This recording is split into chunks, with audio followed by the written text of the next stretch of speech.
Hey everybody, welcome back to the Wolf Pit. Turkeys are usually the centerpiece of most Thanksgiving dinner tables. They're even the centerpiece of some Christmas dinner tables if you're not turkeyed out by then. And for some reason, the holidays is really the only time the majority of people even think about buying and cooking a turkey, myself included. I can't explain why I don't buy whole turkeys throughout the year, but I do think some people are intimidated by cooking a whole turkey for fears of the turkey being powdery dry or not thoroughly cooked for reasons like they didn't have a thermometer, or they didn't thoroughly thaw the turkey, or they left the neck and the giblets inside the turkey. So if you're intimidated about cooking a whole turkey, or you just don't need a whole turkey, then a turkey breast is a great option. Which is what I'm going to be cooking today, this fresh 7-pound all-natural turkey breast. And when I say all natural, I mean all natural. This is 100% fresh with no added solutions or broth, which makes it a prime candidate to be brined. I'll do another video on a turkey that's been enhanced, meaning it has a solution added to it, which obviously adds moisture, salt, and flavor, which means it's basically been brined at the processing plant by injecting the solution with a whole bunch of needles throughout the turkey. If you notice, this fresh, all-natural turkey, the skin doesn't have any holes in it. But if you buy a turkey or chicken from the grocery store, you're going to see all the holes in the skin to where it's been injected. And there's absolutely nothing wrong with buying an enhanced turkey, but if you do plan on brining your turkey, you need to look for one that has a lower percentage of the solution added. That way you don't end up with an overly salty turkey.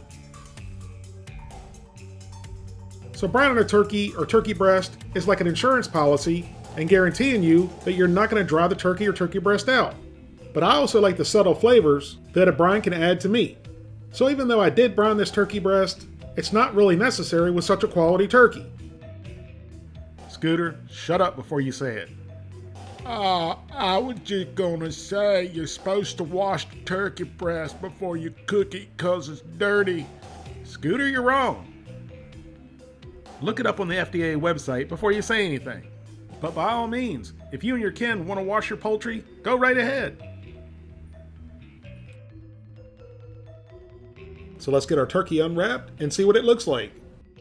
And this is a pretty good looking turkey breast. So we're going to be brining the turkey breast today.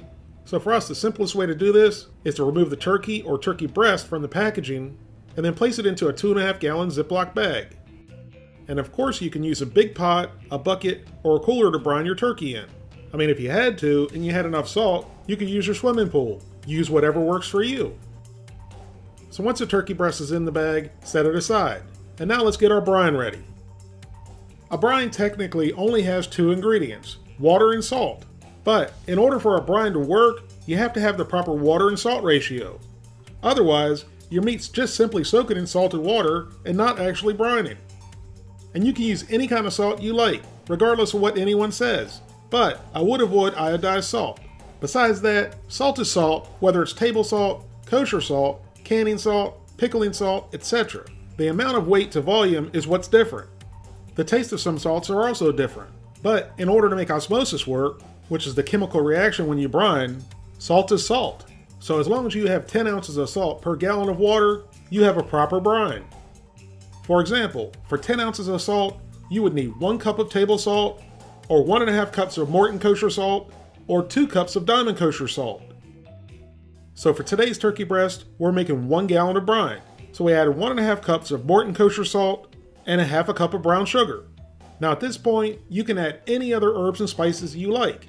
And there's a lot of brine recipes out there that call for some sort of fruit juice. So like I said before, in order for a brine to work, you have to have the right ratio of salt to water.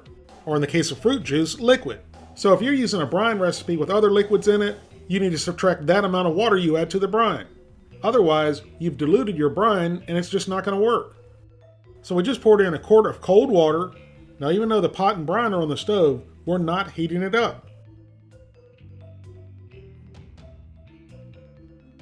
Now mix the brine very vigorously.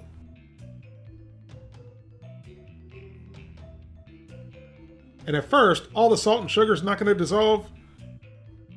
But once you add your 2nd quart of cold water and give it another really good mix, it should all be dissolved. Once all the sugar and salt have completely dissolved, pour it into the bag with your turkey breast.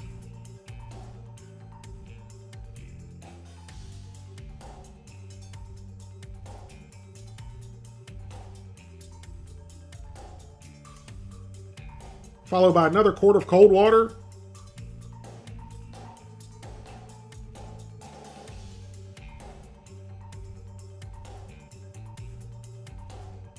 and finally a quart of ice.